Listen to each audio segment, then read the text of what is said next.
పరిశుద్ధుడైన యేసుక్రీస్తు నామమున మీ అందరికీ శుభోదయం. నేటి ఉదయకాల సమయం పరిశుద్ధాత్మ అగ్ని సదస్సులు మొదటి దినం ఉదయం 10 గంటలకు ఆరాధన ప్రారంభించబడుతుంది. ప్రతి వారు సకాలం రావాల్సిన కోరుచున్నాం. పరిశుద్ధాత్మ యొక్క ప్రాముఖ్యత, పలు క్రైస్తవ జీవిత ఆత్మీయ అంశాల మీద దైవజనులు ధ్యానం చేస్తుంటారు. కాబట్టి ప్రతి వారు సకాలంలో వచ్చి దేవుని యొక్క వాక్యం ద్వారా బలం పొందవలసిందిగా కోరుకున్నాం.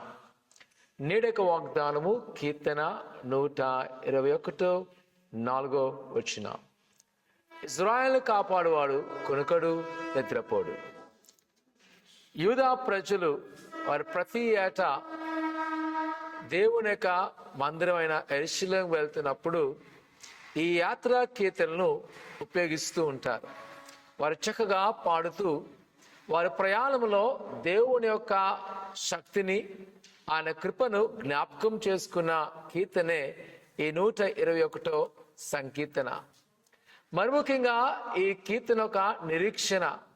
భక్తుడు రాసినప్పుడు తనకు సహాయం ఎక్కడి నుంచి అంటే యెహోవానే సహాయకాన్ని ప్రారంభించబడను అని చెప్తూ ఇజ్రాయెల్ కాపాడువాడు కొనుకడు, నిద్రపోడు. నిజమే, ఆనాటి ఇజ్రాయెల్ ప్రయాణంలో పగలు మేఘస్తంభంగాను, రాత్రి అగ్నిస్తంభంగా ఉంటూ తదుపరి తన యొక్క కుమారులను కుమార్తె నడిపించట్లో ఎల్ల కాలము ఆయన వారితోనే ఉంటుండేవాడు. అటు ఉంటూ వారిని రక్షించిన ప్రభు. ఈ వచనము కేవలము ఆయన రక్షణ మాత్రమే కాదు, కానీ ఆయన మనతో ఎల్ల కాలము ఉంటున్నక భరోసాను తెలియజేస్తుంది.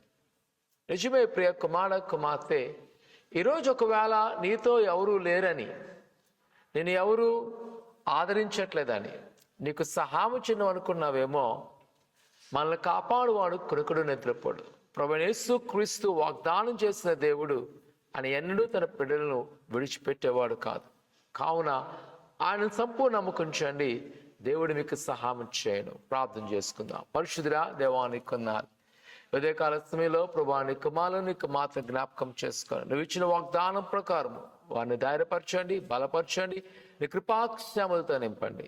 అలాగే ప్రభా జరబోయే పరిశుద్ధాత్మ అగ్ని సదస్సులు కూడా వాతావరణం మీ స్వాధీనంలో పెట్టుకొని ఆయన చక్కగా జడకు మార్గాలు సరళం చేసి నడిపించమని యేసు నామమున తండ్రి, ఆమేన్.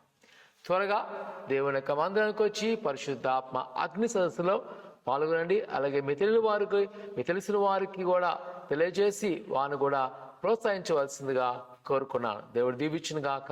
ఆమేన్.